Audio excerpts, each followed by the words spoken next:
Fala pessoal, tudo bem com vocês? Convocação da seleção brasileira, com novidades e também com algumas mesmices. Trio do Mengão, jogador promissor que veio da seleção olímpica e algumas ausências, será? Vamos falar sobre isso? Seja bem-vindo, eu sou o Chico Garcia, inscreva-se no canal, dê o teu like e vamos juntos!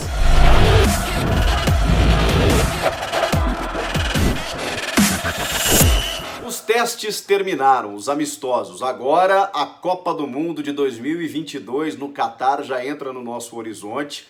Jogos importantíssimos já no final do mês de março contra a Bolívia na Arena Pernambuco e depois contra a seleção peruana em Lima, capital do Peru. Para esses jogos, o técnico Tite convocou a sua seleção brasileira com algumas novidades, jogadores que não vinham aparecendo e jogadores que a gente cobrava muito que estivessem na seleção brasileira, como por exemplo Everton Ribeiro, para mim a grande novidade, jogador que foi destaque absoluto, não absoluto, né, mas foi um dos grandes destaques desse Flamengo 2019, campeão brasileiro, campeão da Libertadores, juntamente com os dois homens de frente, o Gabigol e o Bruno Henrique. O Arrascaeta não dá para ele ser convocado, até merecia uma chance, mas ele é uruguaio, então o Tite não pode convocá-lo. Então esse trio flamenguista acabou aparecendo.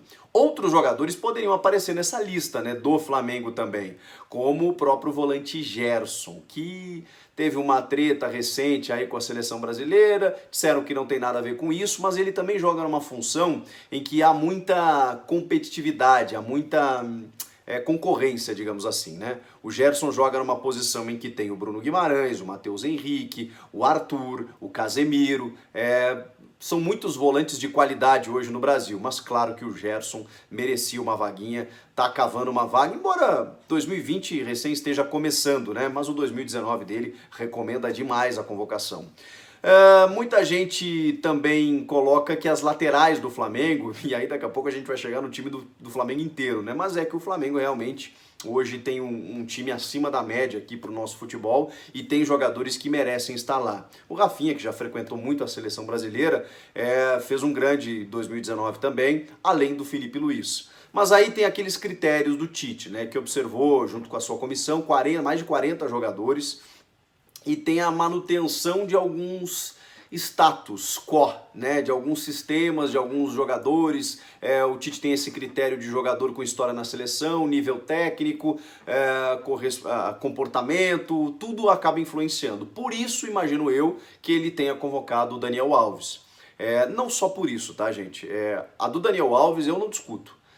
Ah, mas ele não tá jogando de lateral no São Paulo. Ah, mas ele nem tá jogando tão bem assim no São Paulo. Ele pode não ser o craque do time, mas ele começa 2020 muito bem na equipe do São Paulo, os números dele são impressionantes e na seleção ele tem não só histórico, como ele tem liderança e qualidade. A última referência que nós temos do Daniel na seleção é ele sendo o melhor jogador da Copa América em que o Brasil ganhou. Não o melhor lateral, o melhor jogador da competição.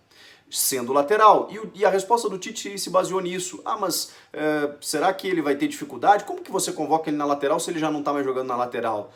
Na lateral, o Daniel sempre foi um construtor, sempre foi um armador, um articulador, que é o que ele está fazendo no meio-campo do São Paulo, pela necessidade também de você ter um jogador dessa qualidade um pouco mais à frente.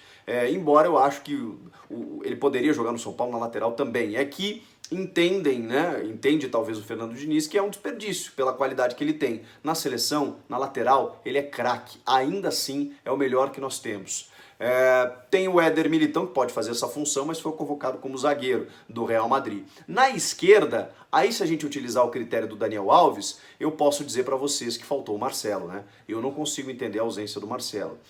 O Renan Lodge, acho que sim, né? Um jogador promissor desde o Atlético, agora no Atlético de Madrid, surgido no Atlético Paranaense, né? E o Alexandro, que até fez uma boa eliminatória pré-Copa do Mundo em 2018, da Juventus, é um ótimo jogador, mas eu não consigo entender a não escalação, a convocação do Marcelo. Eu vi o Superclássico contra o Barcelona no último domingo e ele ainda joga demais. Ele ainda é um absurdo na lateral. Ele é aquele lateral ainda que constrói jogadas ofensivas, que faz combinação, que aparece no meio, que cruza para a área. Ele é muito bom, ele é craque, o Marcelo é craque. Para mim tem que estar nessa seleção.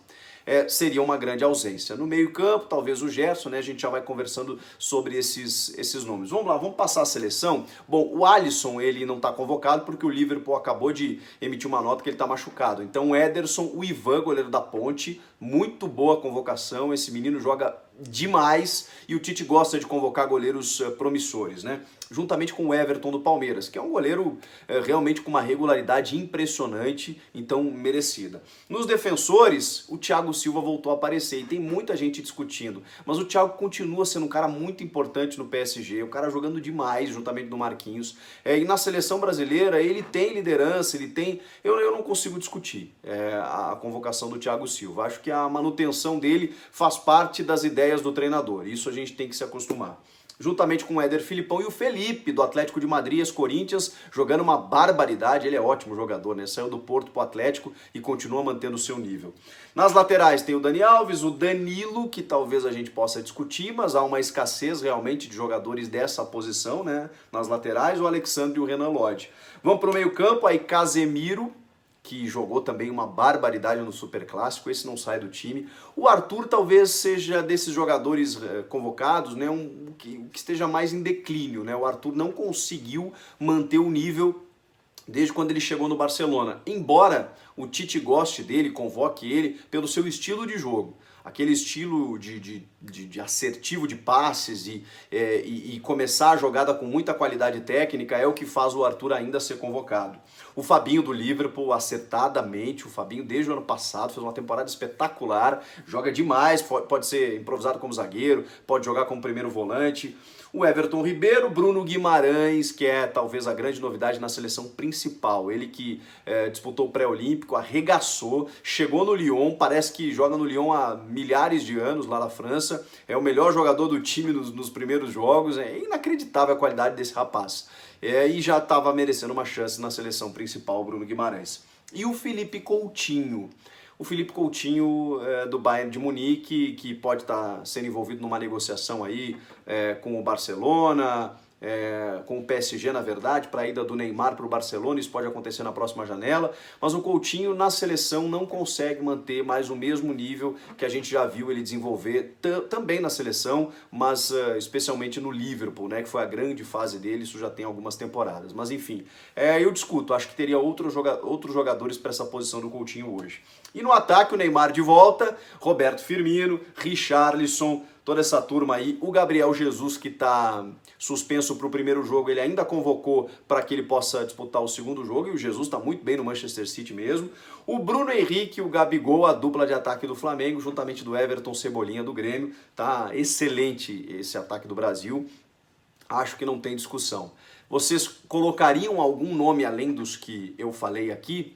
Importante que o André Jardine, na sequência, convocou para a seleção olímpica e ele chamou alguns jogadores que transitam, né, entre a principal e com idade olímpica para disputar a Olimpíada, que vai acontecer no Japão no meio do ano, se o coronavírus deixar, né, se ela não for adiada. Como, por exemplo, o do Lucas Paquetá, que nas últimas convocações apareceu na principal, agora voltou para a seleção olímpica, ele tem idade. Reinier e Vinícius Júnior, jogadores, especialmente o Vinícius, que poderia aparecer na principal, já está com idade olímpica, vai depender da liberação do Real Madrid, né? Mas a Olimpíada é uma grande vitrine, o Vinícius quer jogar, segundo o Jardine, então foi convocado para a seleção olímpica. O Matheus Henrique, que disputou o pré-olímpico também, é um jogador que, para mim, aos meus olhos, assim, está sendo preparado para a seleção principal também, pelo seu estilo de jogo, que o Tite já tinha declarado isso anteriormente. Ele tem o estilo que o Tite quer implementar na seleção.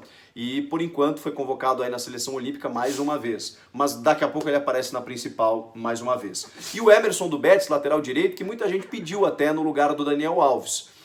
Eu acho que o Daniel Alves ainda está muito à frente, repetindo, né, por tudo que já fez pela seleção. Agora, o que a gente espera é que a seleção brasileira mostre um futebol mais ofensivo, mais com a cara do Flamengo, por exemplo, com a cara do Santos, do São Paulo, um futebol mais moderno, mais ofensivo, mais dinâmico. O Tite já se reinventou algumas vezes e vai precisar fazer isso de novo. Talvez com essas peças a gente consiga ter uma mobilidade maior. O problema sempre foi o que a gente viu da seleção nos últimos tempos, né? Um futebol muito burocrático, que ficou muitos jogos, 5 jogos sem vitória, depois venceu a Coreia do Sul aí por 3-0 no último amistoso. A gente quer ver mais, quer ver o time jogando bem, ofensivamente, e a gente ficou mal acostumado vendo o Flamengo e o Santos jogarem no ano passado. Então, se a gente conseguir trazer ou levar isso para a nossa seleção a partir dessa temporada, eu acho que a gente consegue dar um salto. Não é apenas nomes, não é apenas esquema tático, é também desempenho, futebol, velocidade, intensidade. É o que o futebol de hoje exige e é o que a gente espera da seleção, não é mesmo? O que vocês acharam da convocação? Comentem aqui embaixo quais os nomes que vocês levariam. Inscrevam-se no canal e eu volto na próxima. Tchau!